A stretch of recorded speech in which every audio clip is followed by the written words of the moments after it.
Hi guys, it's me again. I think I've invited Terry along to do a little bit of a recording with me in regards to a subject which is really dear to my heart. And I've seen in the group a lot of people talking about it's like about how we attract the customers, and how do we find the customers. And I think Terry, being the star and the most incredible facilitator, I think you've done, I don't know, 30 odd iLabs and been in this community for such a long time. And you are the coach's coach, number one coach's coach, which means, you've been through this process so many times, but it's been amazing to have you here. Thank you, Terry, for taking some time. For those who don't know Terry, she is, like I said, beautiful facilitator, but she also has been on our discovery calls, and she is Chris mentor, support mentor to Crystal Circles. So she's doing some amazing stuff, as well as running her own business, supporting other business coaches to be successful. I don't know how you find all this time, Terry. Well, that's what entrepreneurs do, right? Sleep is overrated. We sleep when we did. To be honest, I think it's all about following your passion and your flow, and that's what I do. Majority of what I do is what I love to do, and yeah, we've got to do those little things that we need to do, but I limit my time of doing the things I don't love to do, and I maximize my time of doing what I do love to do, which is exactly this. Perfect. And I'm so excited because I love you. I've heard you present on the subject before, so I love hearing it again, and I always pick up something new. Guys, we're going to be sharing everything about identity and brand narrative and how to really stand out in the market. So without going into details, Terry, take it away. Let's start this session. All right. Well, let me share my screen if that's all right with you, so that I can give a bit of a visual. I know that there's many out there that are visual, so you can see that clearly? Yes, perfect, yes. Okay, so this is, Paulina is 100% right. This is I'm a star profile, so identity is really key to me. And those of you that are stars, you'll relate to this, that we are in the position where we are the brand, and it is by default. It's not something we have to try too hard to actually be the brand. It just happens. But we do need to be in control of the message that is being sent out there. That's from a star perspective, but there's another 7 profiles. And without any doubt, identify your identity is key to every single profile. And what it is, without going into too much depth, because we actually deliver this a lot of the time over a half a day. So, I mean, there's a lot of information. So I just want to give you an insight to what it is, but it's really about getting clear on the different brands that are within your company. And some of you, that are in that situation where you've got an existing business, you've had to obviously pivot into the digital side of things. And so you may have an identity within your company, or you may have a product that you've been offering that's not working for you right now. So you're looking to introduce something new, or you may be just taking something offline onto online, however that's working for you. Well, you can see here that what we've got is what we call the triad of brands. And the top of that, which always remains at the top, is the personal brand.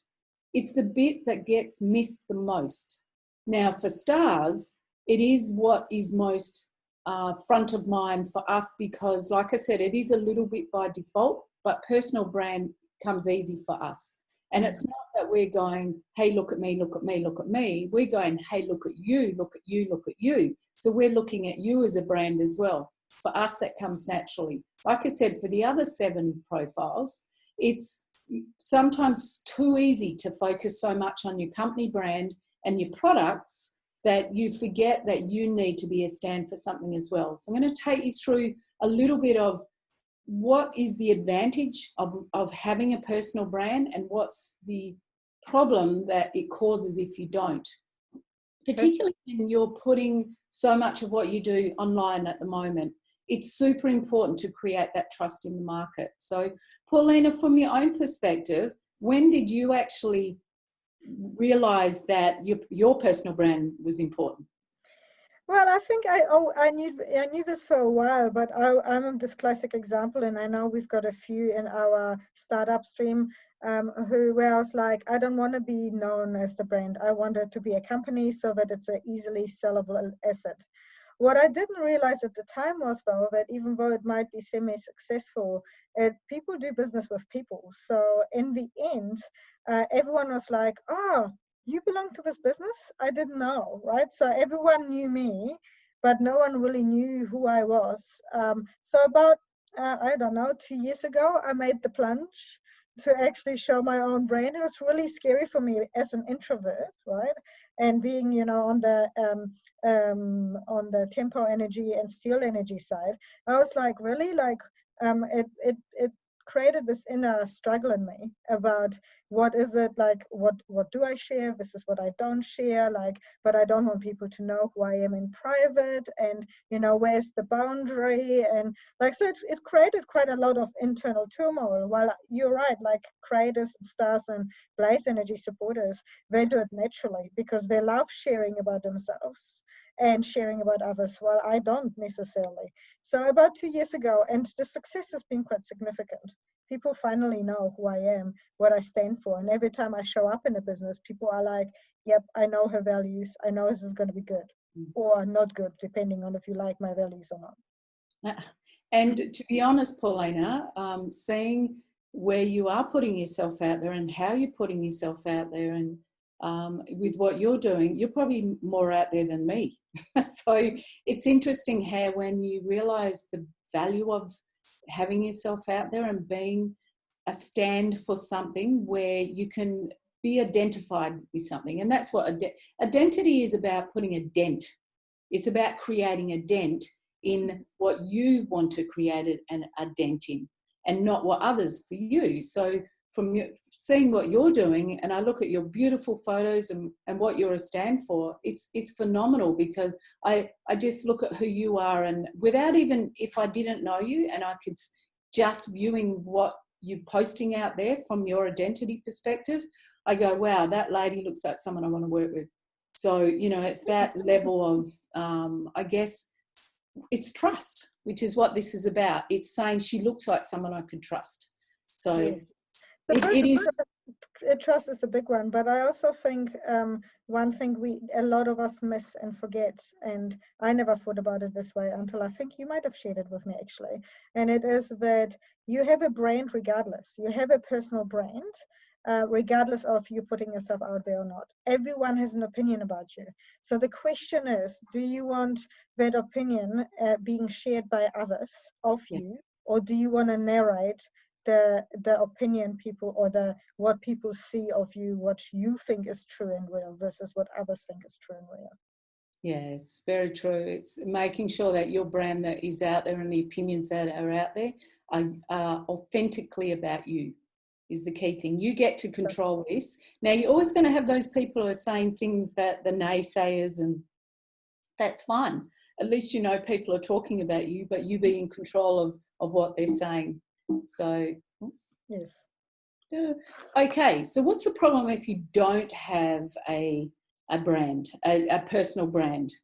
The problem is that it's very much about who you are and how you can attract opportunities. So if you don't create that brand that says, this is what I'm a stand for, like Paulina says, it's like really being a stand and knowing that whatever it is that you're talking about or whatever you're doing is super, super important to you. And people will see that passion and that purpose coming out, that they want to do business with you. If you don't have that, it's like, see this with the dartboard, where you're throwing the dart and you know you've got a target, but you just can't hit it. So you're not having those opportunities coming to you because you've got very low attraction. People don't know who you are. And if I can just quickly share a story of what happened with my life. Many years ago, I was with a company, Action Business Coaching, was Action International when I first started.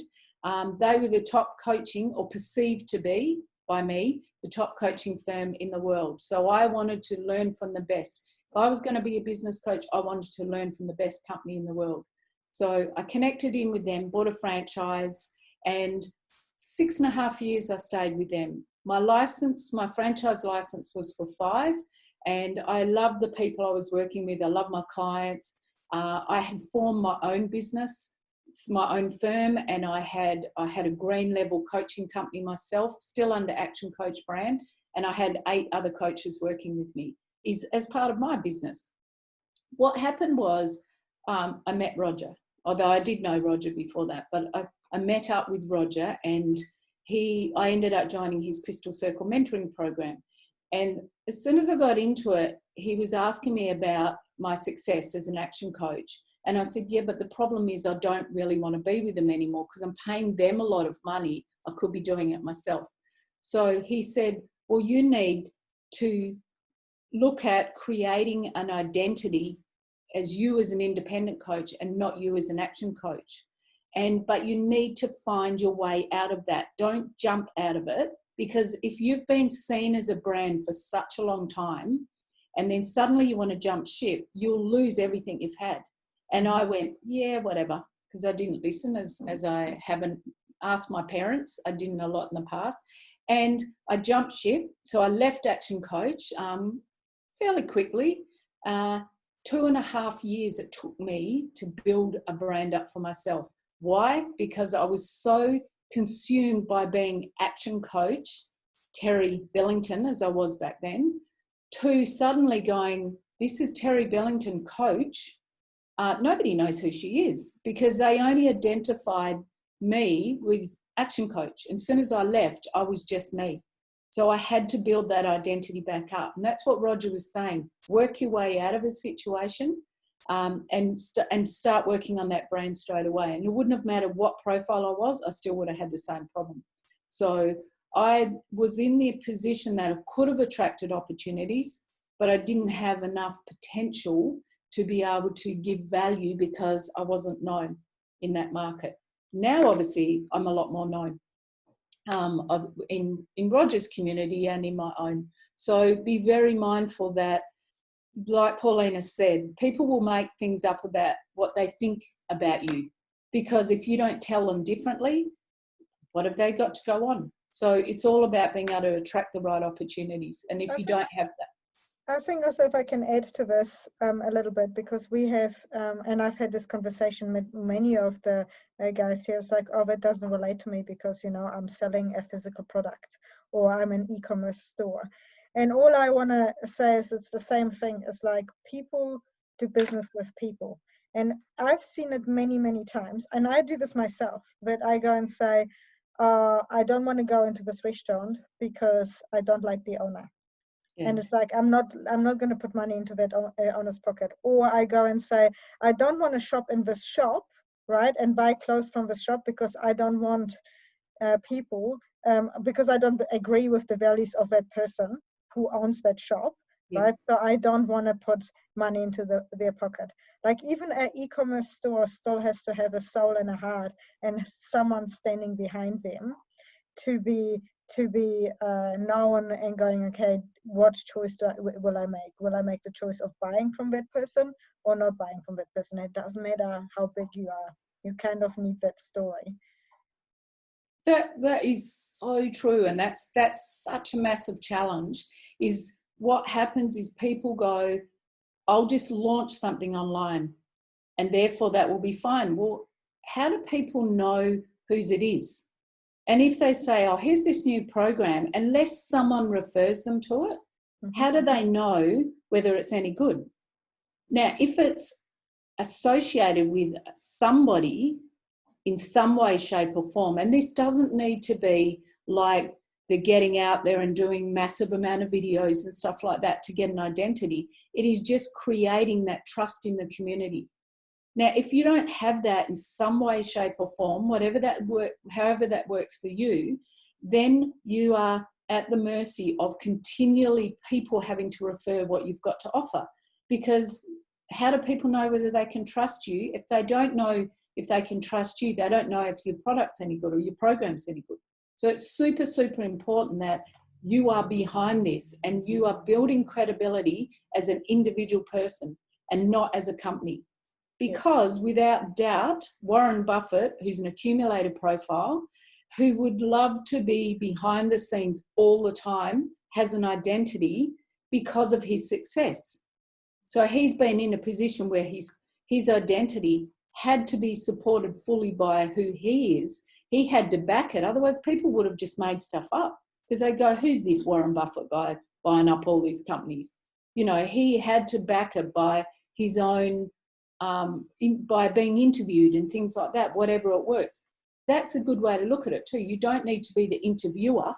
You can be interviewed and build credibility as an identity. It's just so important that you do that. And it's like, I love that you're sharing that, because I think that when you said low opportunities, people, like, say for example, you want to grow bigger and you want to acquire a different business, like you just said, or you want to merge with a different business.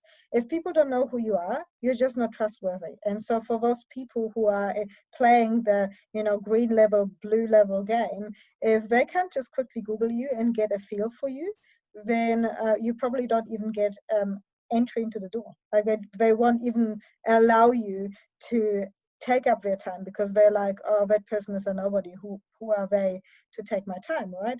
I know it sounds snobby, but it is like, I don't know about you, Terry, but I Google pretty much everyone I meet new to get a feel for who that person is and what they are about. And it's so easy to do these days. So if there was nothing, like we signed up with a investment, or we were planning on signing up with an investment company, and we did our due diligence on that investment company, and we could find nothing about the CEO or the CFO of the company online. Guess what? We didn't sign up with him because I didn't trust to put my money into their pockets if I don't know what they stand for and who they are and what they believe in. And I can't find anything about them. Like they might be scammers for, and in the online space, that's really important. But anyway, next step. Yeah, I know this is something we could go on and on forever, yes. But it is also, another part of it is that you run around chasing money with no real direction. So you're setting up your promotion plans, your pivot plans at the moment. And for some of you, if you don't have that identity behind it, like you can create it in alignment with what you're doing. So therefore you're saying, this is who I am, where am I out there in the market showing what I'm a stand for. At the same time you're creating your programs, therefore you've got clear direction, because part of the promotion plan is, and the key component in my view, the most important part is, what's your financial objective? And if you know that and you work it back, what do you need to do in order to achieve that? Who do you need to be in order to achieve that? Mm-hmm. So what's that identity look like? Is it, have I got enough credibility in the market that I'm either pivoting into, or you're pivoting your product and service offline to online? Have I got enough credibility for people to have trust that I'm coming from a different direction now? Or, you know, does anyone actually know me? What do I need to do to make sure that I'm creating that credibility so that it can be monetized? And that's the key thing, monetizing what you're doing based on who you are as well. Now, just go back. Do not think that it's the star thing or the blazy thing. It's not. It is you being a stand for something and standing, like Paulina said, behind, in front, however it looks to you, by the side of what you're doing, and saying, this is me, this is who I am, this is my passions, my purpose, my values, whatever it is, or however you want to get it out there, but have that identity. Otherwise, you are just running around like a puppy or a dog trying to chase its tail and never getting it. That, guess what? That cash flows right at the end of that tail. You're just not reaching it. And it's, once again, it's about being invisible to the market, meaning, once again, it doesn't need to be about being a star. It's being about known to the market that you're a stand for this. If you're, and I had an amazing call with a discovery call today with one of the participants, and he's a truckie. He was a truckie, and he is now creating a program for truckies around mindset.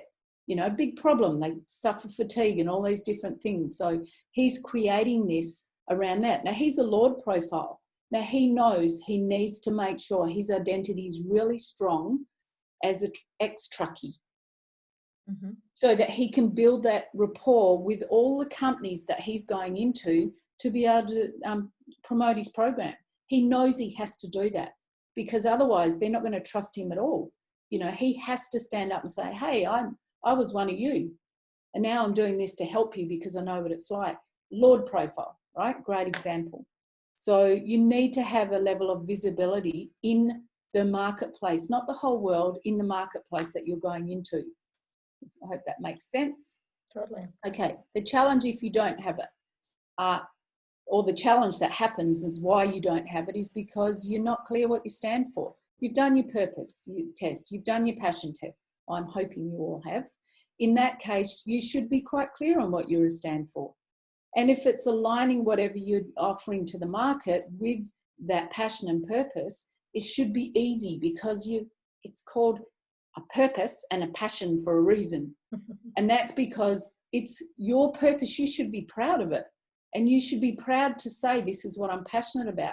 And if that is highly connected to what you're doing, why wouldn't you want to get it out there in some way, shape, or form, and be sharing that with your community? So you've got to know what you're a stand for. The other problem that it causes, or the challenge that it causes, if you're not clear on your identity and you're doing several things, and this goes for all levels of business, where you've got an entrepreneur who could have multiple businesses, or in this case, where it's pivoting or starting, some just like at a startup phase but had business experience, is that you're sending that confused message across. Your brand is confused across all different messages that you're using. So you could be saying, I've got this business doing this, and that's me. I'm connected to this trucking business. And I've also got this business, that's a bookkeeping business. So I've also got this bookkeeping business. My wife runs that, but it's still my business. So it all comes under the umbrella. And hang on, are you the owner of a bookkeeping business, or you're owner of a trucking business? Or, you know what I mean? It's very confusing. What is at the top of those two businesses is you. And that's what you've got to keep consistent, so that people know, hey, you're an entrepreneur. And you've got these opportunities and offerings for different markets. And how cool is this person? I'd like to learn from that person. I think they'd be a great mentor, because they know how to do it. And I'm very clear on who they are and what they're a stand for. So you must get consistent across. I think that was my biggest one before I went into defining my identity and sharing it out there. People were like, but you are part of manufacturing engineering, and but I saw you the other day in this restaurant, and it's like, you've been talking to this butcher, and people are like, Paulina, what the hell are you doing? Right? Like, and that was the confusing message, because they just saw me, snippets of me, not realizing that I was not only a business consultant, but an entrepreneur with my own multiple different businesses, which I've been running, right? And so I think that's a really key one if you want to grow into like green or aspire to go into green or blue, is to get into being really clear what is it you stand for and who you are. Yeah, and even if they're quite happy staying at a bright, shiny yellow, you still need to be consistent. And people, like Paulina said a couple of times now, people do business with people. They do want to be able to relate to people, even if it's online.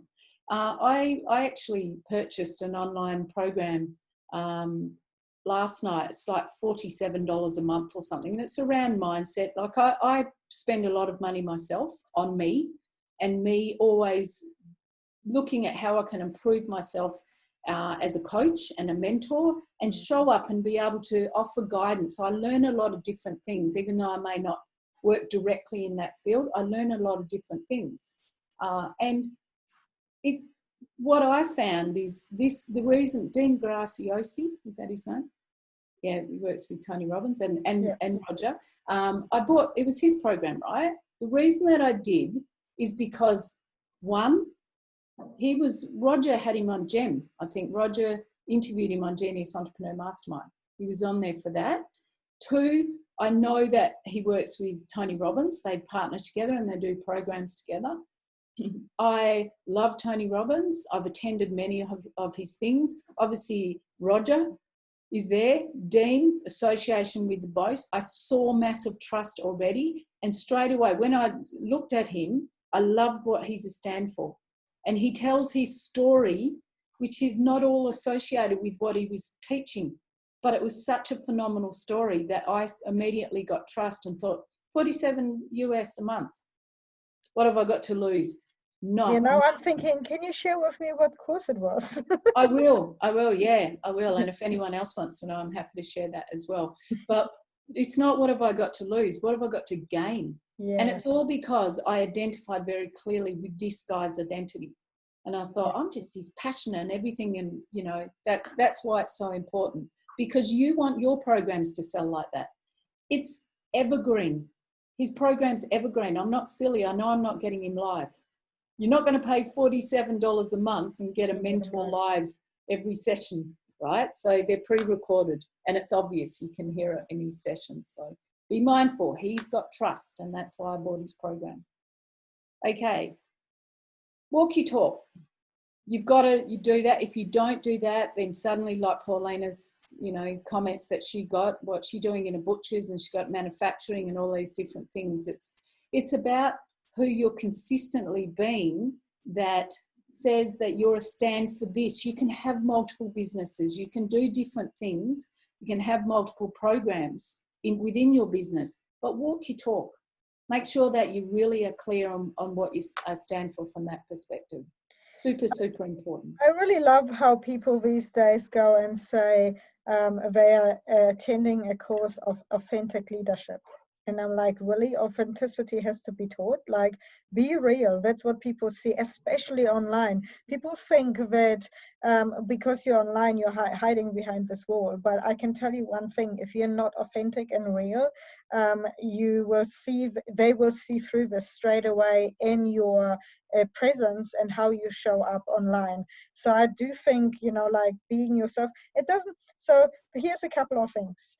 People think that like, oh yeah, but if I view or voice my view and my opinion, then someone might get upset about it. And I had my VA ask me about this right at the beginning. She's like, what if someone disagrees with your view? And I'm like, yes, please. Because then I can have a conversation, I can grow, I can learn, right? The one thing I've learned over time is whatever people think about you is none of your business. It doesn't matter what they're thinking. Some people will love you, some people will hate you. But in the end, are you going to miss the people who do not like you? No, you don't, right? So really make sure that you stand for, and you're being truly yourself. It takes less energy too, because if you have to fake every time you show up somewhere to be something you're not on your day-to-day basis, it's exhausting. Well, if you like, and iLab, a lot of people commented on this, they say like they're blown away that on stage or when I'm presenting, teaching, coaching, I'm exactly the same as when they're having a beer with me afterwards, you know, and having dinner, because that's what I'm only me. I'm not aiming on being anyone else. And I think that is a really important skill to have. I can't believe it. Authenticity is a skill, but it is a good skill to have, to be true to yourself. And how can you be anyone else because everyone else is taken, right?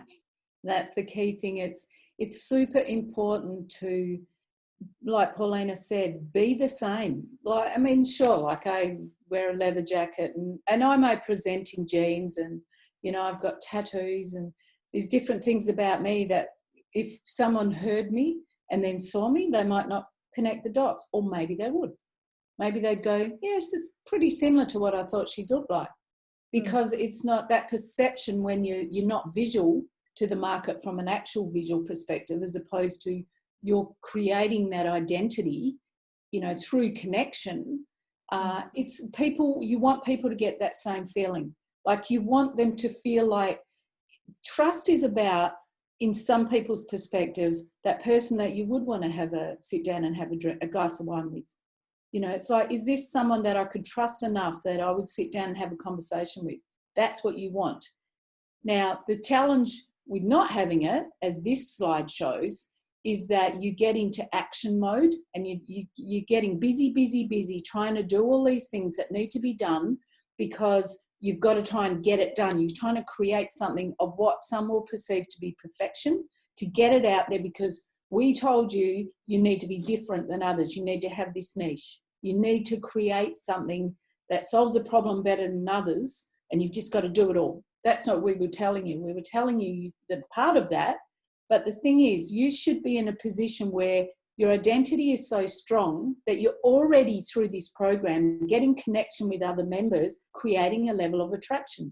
So therefore, there's cross collaborations, there's cross value, value propositions where someone's saying, hey, by the way, I've seen you ask this question a lot. This is something that I'm really strong at. How about we buddy up together and you do this for me and I'll do that for you? Your opportunity to attract is far greater when you build that credibility authentically. And this is what this program's about. It's not showing up and going, I'm not going to ask that question because for fear they might think I'm stupid. You know what? I could ask a million questions and I will. And I've got over thinking they might think I'm stupid, because also what Paulina has said, they're not thinking about you. They're too busy thinking about themselves and what they're doing. So, it really is about being in that place of attraction and opportunities, like what we said. So speaking of opportunity, just to get this done, because Paulina, you obviously said that you would love to share some examples. So we want to make sure we've got time for that. When you are in that position of, this is me, that's my authentic self, and your market knows it and they trust you, you will get, I will guarantee it, Paulina and I are prime examples of this happening. You will get potential partnerships and opportunities coming to you. Whether potential means whether you choose to take them or not is up to you. But I think from my perspective, speaking just for me, I get someone come to me in some way, shape or form asking to either partner or, can they add value to whatever it is, probably once a week now, just because of that, creating that identity that says, hey, this is Terry and this is what she's a stand for, and I believe her and I want to be part of that as well. So it's not to say I take it, but I do have those opportunities. I think also what is awesome about identity on the other side to this is that when the opportunities come, if you know what you stand for and you know what you believe in, it is easier to say yes or no. So I've had, through this whole crisis experience, I've had 2 businesses, joint ventures started, just because it happened all quickly, because when the people showed up, I was like, does this align with my values, with my mission, with my purpose, with my vision, where I want to go? And what I call it, will it make my boat go faster? If it makes my boat go faster, I'm in. How do I sign up? And that decision-making process is so much quicker because I know my identity and what I stand for. Yeah, perfect. And and it's funny, I have this conversation with people all the time and it just comes natural. I don't think about it generally, is to saying to people, create a criteria, and your criteria of what you say yes and no to has to be aligned with your purpose, your passion, your values, and all those different things. And and then if it doesn't tick the 5 boxes or however many you've got, it's a definite no. So you will get to the stage that, you can imagine Roger and Richard Branson, people like that, who've continually got people coming to say, can we do this together? Can we partner together? I've got this really good product or service, and I think it'd go really well in Genius U or something like that. And guess what? Roger's got a partnership manager, Michelle Clark, who manages all the potential partnerships, because he gets them all the time. So they have to have a criteria. But the reason that they get them is because Roger is who he is. Could this organisation run without him? Yes. Could it run without his identity? No, because it's created behind his identity. Roger could step away eventually and pop his head up occasionally, and all this magic that he's created still work. But it could not have got anywhere near this stage without him having that identity first, because Roger could be off doing something else and he's still so linked to this that it will continue to grow. And probably even at a greater level than it is now. What do they say? Get the owner out of the way and the business tends to grow. Roger, we're not getting rid of you if you're hearing this. You're not in a hurry. And most of all, the most important thing, we do things for our passion, our purpose, and that goes without saying. But what we do think, we have a business and we're promoting something because we want to create cash flow. What you use that cash flow for is entirely up to you. But when you've got that attraction and you've got that identity clear and it's creating trust in the market, then you will generate cash flow by default. So it's so important that you look at, in some respects, that your identity can be measured by cash flow. It can be measured by the amount of cash that and opportunities that are attracted into your market. And so what do you need to do when you're creating your identity? You have to make sure that you've got your plumbing in order. So you've got to be ready to measure all this. So this is not just about your identity being you over there on the sidelines. Remember, it's at the top of the Triad brands. So which means that everything else that is below in that triangle flows from that. Ultimately flows from that. The cash flow is flowing from that. Make sure you've got it structured correctly. Have your identity set up so everything else flows directly from it. If you don't have that and you find you're struggling a little bit with your cash flow and how's it's happening, is because once again, you're not trusted. You may not be authentic. You haven't got that identity. So it's so, for me, it's one of the most important micro degrees, I believe actually, that Roger has, is going through this stuff. So thanks for asking me, Paulina, because I'm glad that we actually get the opportunity to share. So Oprah, yeah, she's a star profile and I love her. But what it is you don't worry about being successful, but work towards being significant, and success will naturally follow. What that means is whatever it means for you with your identity. The significance comes with you being credible, you being trusted in the community. And for Oprah, we all know who she is. We know what she's a stand for. Be a stand for whatever it is that you are a stand for, that maybe you're not communicating, and create that identity. So I'm going to stop sharing, Paulina, if that's all right. Totally. And Awesome. if you want to, let me just make my screen smaller so that I can get our faces out of the way. By the way, a little tip for those people, I do it occasionally too. When you're on a Zoom video and you're looking at the screen, because that's where the person's head is, put their face, if you're sharing screen, put their faces right under the camera, and you'll always be perceived to be looking at the camera. That's just a little Terry hint. Okay, so I'm going to move you out of the way. Okay, Paulina, do you want to share some examples with everyone? Yes, so I thought, it's great that we've talked about this, but, trader, tempo energy, let's take some action. What does this look like? I think quite a lot of you guys might have listened to this and gone, oh, wow, I've got no brand. Where do I even start? So I thought we'll give you guys a few tips of where you can start and how you can start creating this. And why not start with a few examples of the people. Now I can see, let me just find the right screen. Because that's what happens when you are like organizing this live. So what I thought we'll do is we'll look at a few examples of what we have, right? So one example can't not start with Roger. Can you see the screen? Yes. I actually love his new page because it makes it really clear of who he is and what he stands for. I mean, he is a futurist and social entrepreneur. It's that simple, right? Like there's a little video here, but we don't want to go all that crazy. But he has a one statement, like one paragraph of who he is and what he stands for. So people know, he's founder of the Genius Group. He's created the Entrepreneur Dynamics and has sold books, right? Like that all this stuff we already know.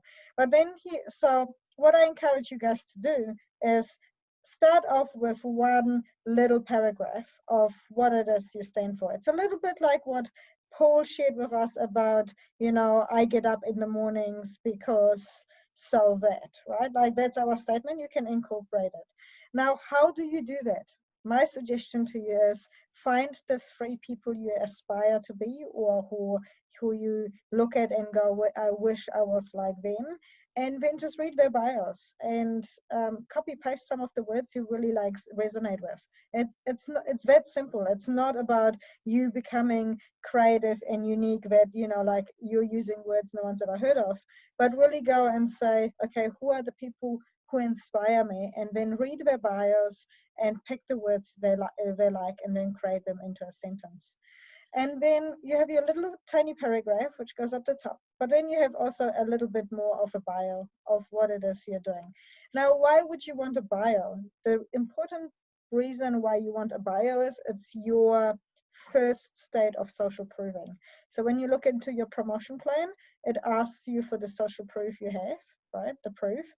And that is your first step, sharing with others what it is you've learned. So like Terry mentioned, the truckie, if he wouldn't put in his bio that he was a truckie himself, people would be like, what do you know what our problems are?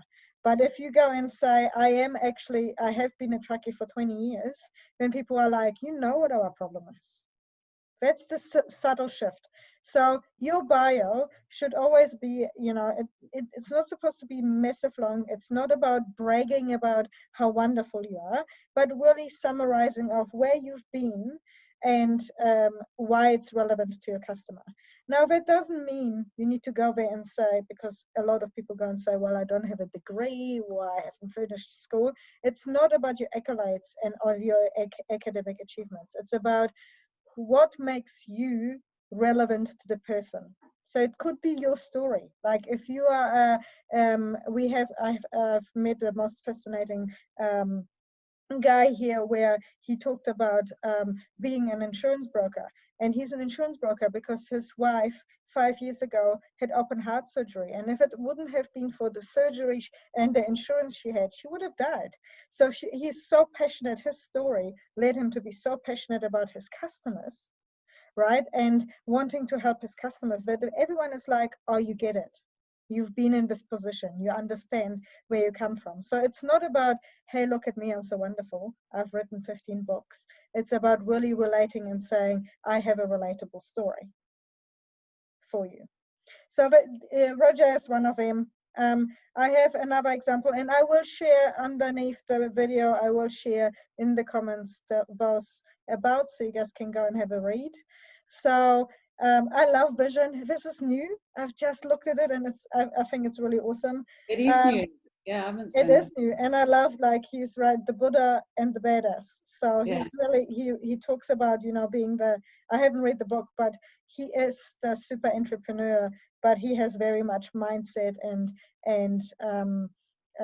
your personal health as in the forefront of everything he does. So again, he talks about what is his story, and it goes and talks about, he is an entrepreneur, an author, an activist, and he is on a mission to raise human consciousness. So he's already connecting with us, telling us what it is he's doing, right? Like he talks about why he's launched Mind Valley, and what's the most recent things he's done. But I love that one here. It's like, I'm constantly traveling around the world, meeting brilliant minds, speaking at conferences and corporations, and filming content you can find online. Why does he do this? Is because he wants to connect with you and wants to bring those stories to you. So he's talking about being an interviewer. He's talking about being the traveler. So, knowing the whole world. That's the things which connect and resonate with you. So that's another example. For those of us who don't have a website and, like, it's not relevant, I'm not asking you to run off now and first of all build your own website. You might have other things to do. So I thought we'll share a couple of examples of how you can do this on other platforms, right? So Terry, I've got you here. Look at this on LinkedIn. So we have the LinkedIn story, right? It's all about Terry, who she is. So she's a co-author. I didn't know you were a co-author of a book. 3 books. 3 books. See, I've learned something new. We've known each other for 3 years, and I've learned something new. So, she's talking about who she is, what she's done, but then also talks about, like, what are the 3 key problems of her clients. So she's highlighting not only the what she's good at, or what are you good at, you're also highlighting what's the problem and how you're going to fix them. So you're an immediate, like, okay, I have these problems. She knows how to fix them. Off I go. I need to connect with this person. Yeah. I have, so you can do this on LinkedIn, you can do this on Facebook. So if you don't have a website right now, don't run off there going to your website to go and say, this is what I'm doing. Create yourself a profile on a LinkedIn page. Now, people go, and today I had a discovery call with one of the startup peeps, and she's like, I don't feel LinkedIn and Facebook. I don't agree with their values, and I don't agree with what they do. It's not about what, in this case, it's not so much about what we agree to or the values we have, but what do our customers do? Where do they hang out? So again, when you go and say, I want to build a profile, don't just go and say, I need to be on LinkedIn and on Facebook, on Instagram and on Pinterest. Go really and back to your customer avatar. Go and say, where do they hang out in? And that's the one platform where you start building your presence, if you haven't got it before. So again, you guys can have a look at mine, but I also talk about like the sustainable development goals, how I help them, a little bit like I even shared in here because I specifically do believe like being a trader in Tempo Energy is solid, and I get a lot of people asking me what's a grounded trader. It's such an awesome conversation starter. People like, what do you mean with this, right? So really, there are some good examples. When you are sharing your bio or who you are across different platforms, make sure they are consistent. So that's a key one. Like what you read in here, you read a similar story in my about me on my website, right? So when you look at my website, it talks here about me having a mission to achieve bigger goals, how passionate and self-motivated I am, and with the extensive experience. You click into my one here and you find very similar. See, I'm passionate, motivated with an extensive experience. So be consistent with your wording and your messaging. This is the beautiful thing about your value and your identity. You do not have to replicate it in 100 million different ways. You just need to have one, short bio, which is like, this is who I am, or this is who she is. And the difference is that if you're sharing it with others who share about you, you then have a he, she form. Or if you're sharing your story yourself and it's you behind that, you're sharing it in I form. Yeah. So can I just add something onto that? In regards to getting a bio written, when I first had my LinkedIn bio written, not this one, I've replaced it. It was in one of Roger's workshops actually, but he said, don't write your own, get someone else who knows you to write it based on their perception of you. Because sometimes it's too hard to write about ourselves, but someone else, even if it's rewritten a little bit, but if someone else says things about you, then that's what you need to capture, because it's not what you think, it's what they think. So get someone else to write your bio, can be super, super powerful. The other thing is, guess there's another platform they could be on, that they could be building credibility. Genius You. Genius You. So Totally. Genius You, I'm telling you, without doubt, it is an awesome place because they're all mentors, right? They've all come in under mentor status. Says the person who's #1 mentor and kicked Roger, like Roger can't even keep up with you. Roger's #5, I think, now. But oh, really? It's from a credibility perspective. I mean, you can imagine what that's like for me. I do whatever I can because it's a platform that I can add value to. So I'm adding value on there anyway, but I do what I can to keep that top position, not because, hey, look at me, I'm #1 out of 2,500 or whatever. It's because I'm above Roger. So the credibility comes from, this is Roger's platform and she's better than him. So I've had some some clients that I mentor in Roger's program say, you know what, I listen to Roger occasionally, but I love working with you better because you're the #1. And I don't do it for that reason. It's like it's there because it's a credibility from me across the board. And like Paulina said, it's staying consistent with that message. My message on Genius You, same as my message on LinkedIn. It's all across the board. Use the platforms that are there that are free and create credibility through those. And like I was saying, if you don't want to write your bio yourself, get someone else to write it. It's the easiest way. I love the idea of getting the bio written by someone else. I got my one in the end written by someone else too. But how I did it is that I got interviewed. So the person just interviewed me and asked me, stories about my life, which I thought were impactful on my journey and that mattered. And then based on the conversation we had, she put the bio together for me, because I'm hopeless with words. I'm like, writing about myself. I think that's why I struggle so much struggled when I first started my first online program. I struggled with it because I didn't want to write an email sequence. I didn't know how to write an email sequence. Yeah. So I was like, well, if I can't write an email sequence, then how can I have something online? Obviously, that's changed now. I have an online program, but yeah, definitely get someone else to either interview you or who knows you really well to write. And that could be your first start, your kickstart of a bio. The other one, obviously, for credibility is testimonials. Ask your customers to write a blurb about you. It's incredible how much clarity you gain about what matters to people, other than going to them and say, would you mind sharing a testimonial with me? Because they're talking for real from heart of what they want, right? So definitely. But it's us, I think, unless you have anything else to add, Terry, because I think we could go on for hours and we don't want to overload in information. No, I think they get the importance of identity. And if you want success out of what you're doing with this, align it with your identity. Don't go, I'll do that later. Be working on this at the same time and start to build that credibility. If you've got trust, then the rest will flow, because people buy based on their emotions, how you're touching their emotions. If you're trustworthy as a person, no matter how you're getting into that market, then you've got a lot better chance of achieving those cash flow objectives than you have if you say, I'll do that bit later. I will guarantee that. I've seen it time and time again, as Paulina would have. But thank you so much. This is awesome. This is my favourite topic.